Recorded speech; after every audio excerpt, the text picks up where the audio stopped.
Welcome back to the Community Roundtable. As we're in the middle of summer and a heat wave, climate change is certainly a hot topic around here. So we're going to dive right in and find out how we can maybe help or mitigate a little bit of climate change, right?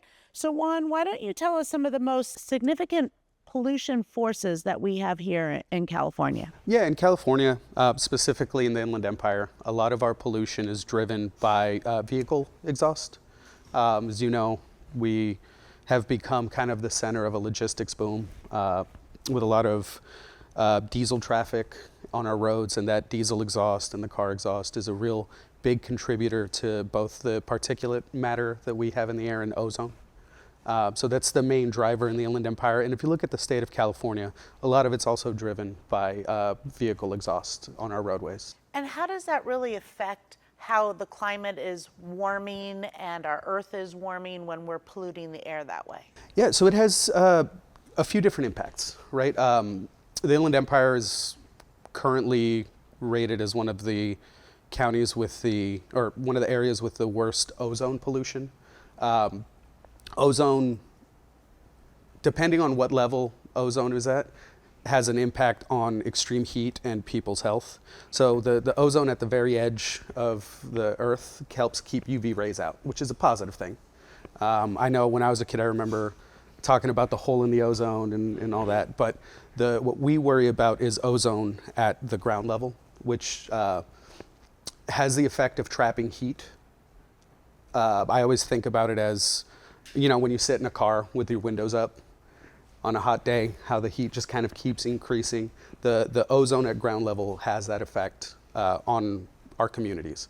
So the more ozone there is, the more heat gets trapped at lower levels, and we see more extreme heat. And then there's particulate matter, primarily PM 2.5, which is particulate that's small enough that you inhale it and it gets brought into your bloodstream. Both those pollutants have an impact on your individual health. So both can cause lung issues with breathing, asthma attacks specifically in young children, and then individuals living with cardiovascular issues, kidney disease. Those particles get in your blood and really elevate your risks of cardiovascular issues. Wow, that's a lot of interesting factors to put into play. Makes me want to stop maybe driving my car a little bit.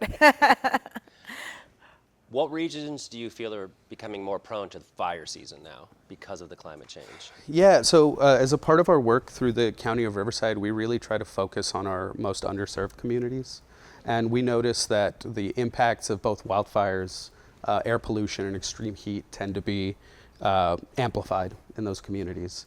So for Riverside County, a lot of our communities like Cabazon, Anza, Idlewild, that are kind of mountainous or on the edge of mountainous regions, are becoming more at risk for wildfires. But our communities in general, when there's a wildfire, the amount of particulate matter, smoke, and then what we saw in Los Angeles, a lot of the materials used to build the homes would burn up, and you get all of that noxious fumes up in the air. And if you're outside and active, you're breathing that stuff in. And in the short term, it causes a lot of health impacts, headaches. So don't be jogging after a fire, that kind of thing, right? Out exercising when you know there's particulate matter in the air. Exactly. It's one of the advice we give to people is if you can smell the smoke, the chances are the particulate matter is there and can have an impact on your health. But it's also good to check the resources online, like airnow.gov will provide you, I believe, an hourly breakdown of the air quality in your community. Like region specific, like where you are. Yeah, and recommendations on how to protect yourself, whether it's avoid being outside, whether it's masking, whether it's having a air purifier in your home to kind of clean the internal air to protect you from that. Great tips. I also want to know, what are some innovative ideas that maybe our community can do to help with extreme heat and pollution and other local challenges that are going on? Yeah, so there's a variety of interventions that are currently being implemented by various partners. Right, so the Western Riverside Council of Governments, They have a new hydrogen vehicle sharing program for, I think it's Corona, there's one in Riverside, where community members can kind of use these hydrogen powered vehicles. It improves their ability to access resources, but the hydrogen also doesn't have that impact of releasing particulate matter and ozone into the air. We have greenification is one of the biggest strategies that we're kind of seeing. We've collaborated with a organization out in the Eastern Coachella Valley called Konkui Design Initiative, who are working on a shade equity master plan. So looking at our most underserved communities, seeing what the tree canopy coverage is, and whether or not you have something as simple as a shade structure at a bus stop.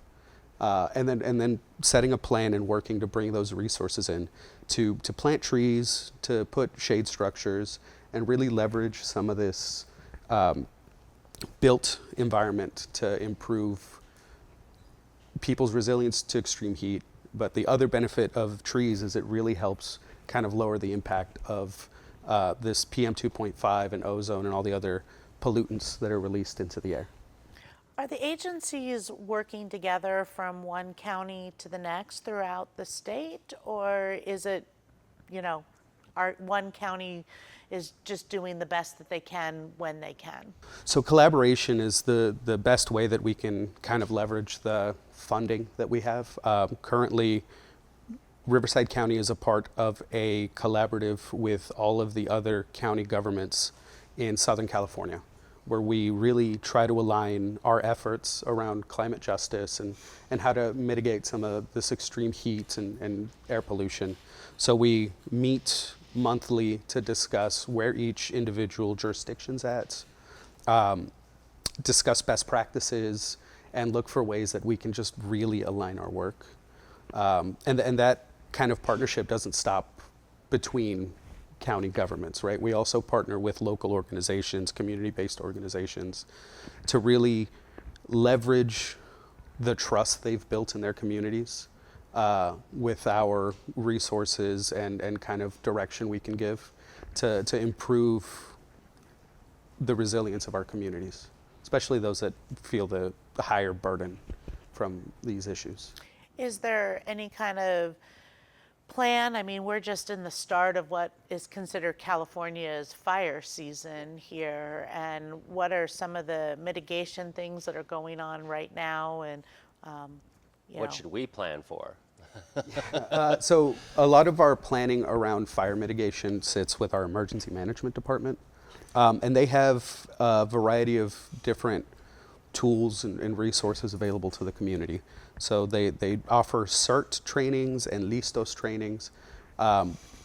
Similar trainings, the CERT one's a little bit longer than the LISTOS, but they help train individuals in our community on how to prepare for these emergencies, not just wildfires, but earthquakes, any other form of natural disaster. More importantly, how to prepare their families for these events. And there's a real big push to train as many people as possible so that when an emergency happens, whether it's climate related or not, they're prepared and have the resources available to make it through until we can kind of get things back on track. So you said this is kind of a new program. You've been in it for a year now. What made the university health system want to create this, and what did they realize needed to be done? Yeah, so COVID offered us a really big opportunity to see where our systems worked and where our systems were kind of needed some help. Yeah. And one of the things we really saw was that there are inequities. We have communities that have, lower socioeconomic status, less resources, and in those communities we see higher impacts just in general of when it was COVID, we saw more deaths, more infections in these communities. And when it comes to climate change, we see a higher burden when it comes to extreme heat, more air pollution. So it really refocused the work we do towards equity and being able to take the resources we have and implement interventions in the communities that need it the most.